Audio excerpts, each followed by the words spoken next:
Hi, and welcome to the second hour of this Monday edition of Focal Point on AFR Talk. Brian Fisher is my name. Great to have you in the conversation. Let's start the second hour by grabbing a quick phone call. Let's go to Michael in Dallas, Texas. We can bring Michael in. Michael in Dallas, Texas. Welcome to Focal Point. What's on your mind? How you doing today, sir? Good. How are you? Wonderful. I often listen to your program, and I normally agree with just about everything you say, but today I heard you doing what the evolutionists do. You used Scripture and ignored science when they use science and ignore Scripture. In my opinion, they support one another, and although many Christians don't believe that the earth is billions of years old, I do. And the reason being is I've gone to the original scriptures that were written in the original Hebrew. And the translation directly to English from Hebrew is, in the beginning God fattened the earth and reclaimed it. It's not in the beginning God created the earth. Although I do believe that he did create the earth, I believe that it existed before man, and he reclaimed it and reshaped it for us. Well, Michael, I've translated those same passages from the Hebrew as you have, and that's an accurate way to translate Genesis 1:1. In the beginning, the Hebrew verb is bara. It means to create. In the beginning, God created the heavens and the earth. And the strong implication is before Genesis 1:1, there was nothing. He wasn't recreating the heavens and the earth. He was bringing them into existence. And it's in its original created state in Genesis 1:2, it was formless and void, and darkness was over the surface of the deep. So in its first created state, the universe was formless and void. And what God does in the rest of the created week then is he forms what is formless in days 1 through 3, and he fills what is empty or void in days 4 through 6. And clearly the writer indicates that these are 24-hour days, because he says there was evening and there was morning the first day, evening and morning the second day. You can't turn that into an epoch or an era.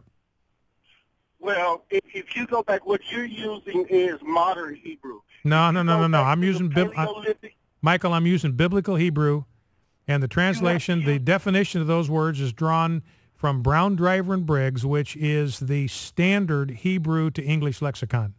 Yeah, and that's modern Hebrew. If you go back to Paleolithic Hebrew, when Torah was not written down but translated from word to word, from parent to child, it was called oral Torah. Right. And that says fattened and reclaimed. It does not say created. So let me ask you this question. So you believe that the earth is billions of years old?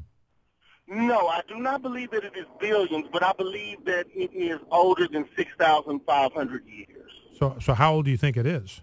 I've estimated around 9,000 to 12,000 years. Oh, okay. Well, that's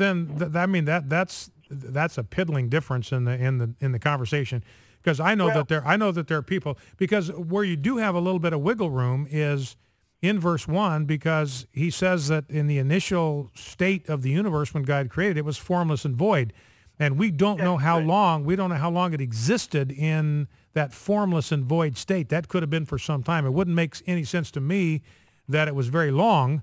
But it's very clear that the creative week begins when God says in verse 3, let there be light. So, I think maybe you could have maybe a few thousand years to play with in there. I wouldn't quibble with that. Yeah, I do believe that too. And also I was having a discussion with others, and they stick to the 6,000 years because they quote from when Adam to today. And the thing is that they neglect is that in those days, they didn't live 80 to 120 years. They lived to be 400, 500 years old. And you have to add that time into it, too. No, you don't there, Michael, because if you look at the genealogies in Genesis 5 and again in Genesis 11, they are unbroken genealogies, and we can add up the years because we are given the age of the father when his son was born.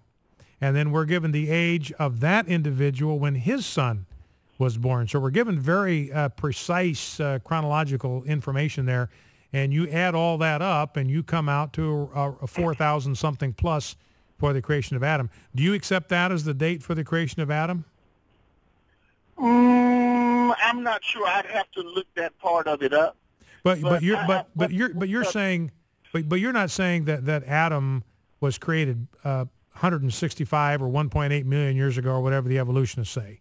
No, I don't believe that. I believe that we have to keep in mind some of the things that are said. I believe the world is older than what we are saying, and I believe it's younger than what they're saying. But Michael, if I understood you correctly, you're saying that the world or the universe is about 9,000 to 12,000 years old.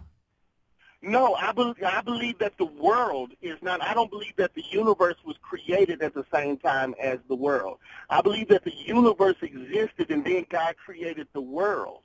When he created the world, he introduced time into it, and that's when it started.